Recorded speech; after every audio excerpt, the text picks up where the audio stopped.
ঈশ্বর এই মেয়েকে কত সুন্দরভাবে সৃষ্টি করেছেন। সে না জানি ঈশ্বর কত সুন্দর। এমন একটা সুন্দরী মেয়ে কি আমার কাছে লেখাপড়া করতে পারবে? সে কি আমার কথা মানবে? আমি সেটা নিয়ে দুশ্চিন্তায় ছিলাম।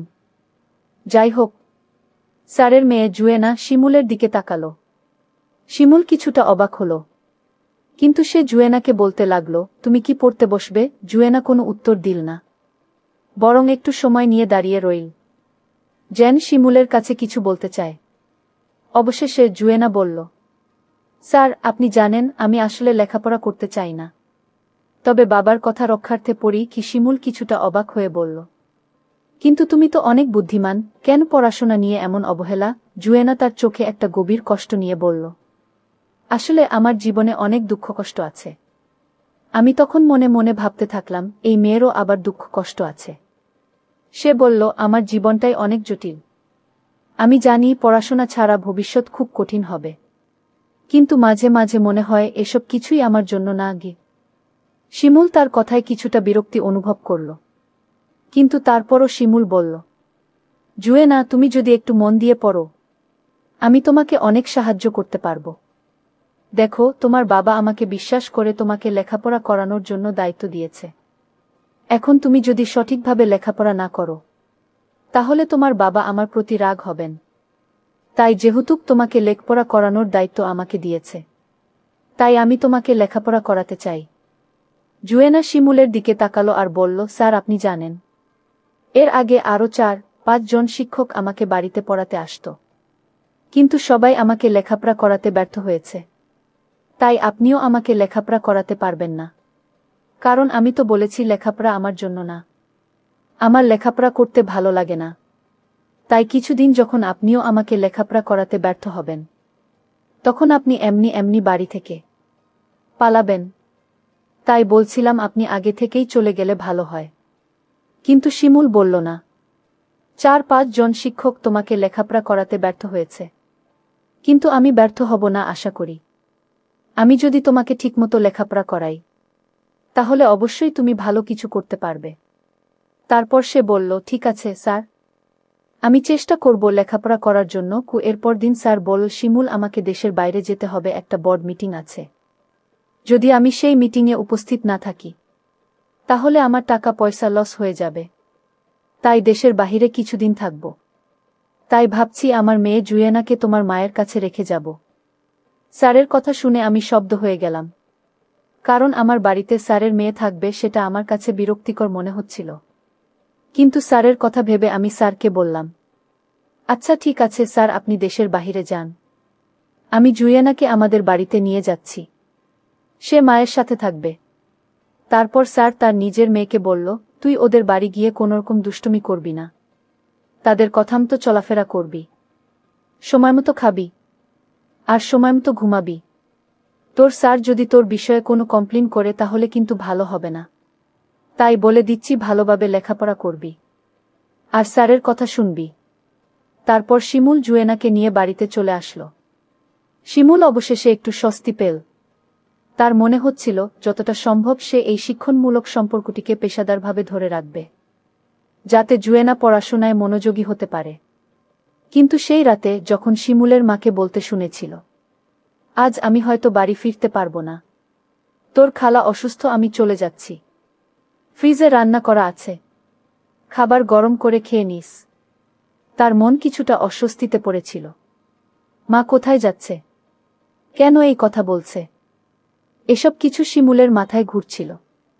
এবং সেই রাতে যখন জুয়েনা তার ঘরে শুয়ে পড়ল, শিমুল ভাবছিল, আজকের দিনটা কি শুধুই এই প্রাইভেট টিউশনের জন্য ছিল, নাকি এর পেছনে মায়ের আরও কিছু রহস্য লুকিয়ে আছে। এভাবে শিমুলের মনে অজানা প্রশ্ন ও সন্দেহ ঘুরতে লাগল। পরের দিন সকালে শিমুল তার ঘুম ভেঙে দেখল জুয়েনা এখনো ঘুমাচ্ছে। সবার আগে সে উঠে চা বানানোর জন্য রুম থেকে বেরিয়ে গেল। ভাবছিল, যাক, মা তো আজ চলে আসবে। মা কোথায় গিয়েছিল? মা কি সত্যিই খালাকে দেখতে গিয়েছিল, নাকি মিথ্যা? শিমুল ঠিক বুঝতে পারছিল না। শিমুলের মনের মধ্যে অদ্ভুত এক অস্থিরতা ছিল। সে মাকে ফোন করল, কিন্তু ফোন বন্ধ ছিল। কোনো কিছুই ঠিক মনে হচ্ছিল না। কিন্তু তার মনে একটাই প্রশ্ন ঘুরছিল, এত রাতে মা বাড়ি ফিরবে না কেন? আমি কালার বাসায় ফোন দিলাম। খালু তখন ফোনটা ধরল। আমি বললাম, মা কি তোমাদের বাসায় গিয়েছে? তখন কালা বলল, না, আমাদের বাসায় তো আসেনি। সেই কথাটা শোনার সাথে সাথে ঘুরে গেল। তাহলে মা কোথায় গেল? কেনই বা মা আজ রাতে বাড়িতে ফিরবে না? সেটা নিয়ে আমি খুব চিন্তিত ছিলাম। চা তৈরি করার পর শিমুল আবার ড্রয়িং রুমে ফিরে এল। জুয়েনা তখনও ঘুমাচ্ছিল। সে ধীরে ধীরে তার দিকে এগিয়ে গিয়ে বলল, জুয়েনা, ওঠো। সকাল হয়ে গেছে, পড়াশোনা শুরু করি কি? জুয়েনা ধীরে ধীরে চোখ খুলে উঠে বসে বলল, স্যার, আমি একটু দেরি করে ফেললাম। সকাল থেকে মেজাজ ভালো লাগছে না। শিমুল তাকে সান্ত্বনা দিয়ে বলল, সবকিছু ঠিক হয়ে যাবে। আসো, লেখাপড়া শুরু করি। কারণ সামনে তোমার টেস্ট পরীক্ষা। যদি টেস্ট পরীক্ষায় ফেল করে ফেলো, তাহলে তো তুমি এসএসসি পরীক্ষা দিতে পারবে না। শিমুলের কথা শুনে জুয়েনা বেশ কিছুক্ষণ এক জায়গায় বসেছিল। তারপর বইগুলো নিয়ে পড়া শুরু করল। শিমুল অবাক হয়েছিল, কারণ তাকে মনে হচ্ছিল আজকের দিনে জুয়েনা আগের চেয়ে অনেক বেশি লেখাপড়ায় মনোযোগী হয়ে উঠেছে। তার লেখাপড়ায় মনোযোগ এতটাই গভীর ছিল যে শিমুলের কথায় সাড়া দেওয়া মুশকিল হয়ে পড়ছিল। তবে সেই দিনেও শিমুলের মনে অনেক প্রশ্ন ছিল। একদিকে জুয়েনার পড়াশোনায় আগ্রহ দেখে সে খুশি হয়েছিল, কিন্তু অন্যদিকে তার মা কোথায় গেছে, কেন তার এতটা অস্বস্তি হচ্ছে? তার মনে হচ্ছিল তার মা হয়তো কোনো অজানা কারণে কোথাও চলে গেছে। কারণ আমি তো খালাকে ফোন করেছিলাম। খালা বলছিল মা সেখানে যায়নি। মা আমার সাথে মিথ্যা কথা বলে কেন চলে গেল? বিকেলবেলা শিমুল আবার জুয়েনার সাথে পড়াশোনায় মগ্ন হয়েছিল, কিন্তু তার মন তখনও তার মায়ের খোঁজে ছিল। শিমুল ঠিক করল আজ রাতে সে মায়ের বিষয়ে কিছু জানতে চেষ্টা করবে। জুয়েনা শিমুলের দিকে তাকাচ্ছিল, যেন তাকে কিছু বলার ছিল, কিন্তু সে মুখ খুলছিল না। শিমুল বুঝতে পারছিল না জুয়েনার মাঝে কি রহস্য লুকিয়ে আছে। কিন্তু জুয়েনাও আমাকে কিছু বলার চেষ্টা করছিল, কিন্তু কিছু বলেনি। আমিও তাকে জিজ্ঞেস করিনি। সন্ধ্যার দিকে যখন সবকিছু শান্ত হয়ে গেল, শিমুল আবার তার মায়ের ফোন নম্বরে কল করার চেষ্টা করল, কিন্তু ফোনটি এখনো বন্ধ ছিল। সেই মুহূর্তে শিমুল মনে মনে সিদ্ধান্ত নিল, রাতে সে মায়ের বিষয়ে আরও কিছু খোঁজ নিবে। তবে তার মন এখনো ঘুরছিল, জুয়েনা কি কিছু জানে? কারণ শিমুলের মনে হচ্ছিল মা কোথায় গেছে সেটা জুয়েনা জানে। রাতের অন্ধকার ঘনিয়ে আসতে শুরু করল, আর শিমুলের মনেও একই রকম অস্থিরতা বাড়ছিল। সে তার মায়ের ফোনের দিকে তাকিয়েছিল, কিন্তু ফোনটা এখনো বন্ধ ছিল। তার মনে হচ্ছিল কিছু একটা ঘটে গেছে, যা সে বুঝতে পারছে না। সে একবার মনে মনে ভাবল, মায়ের কথাগুলো ঠিক মনে হচ্ছিল না। কেন সে বলল আজ আর বাড়ি ফিরতে পারবো না? কোথায় গিয়েছে সে? কিন্তু আমি মাকে খুঁজতে লাগলাম।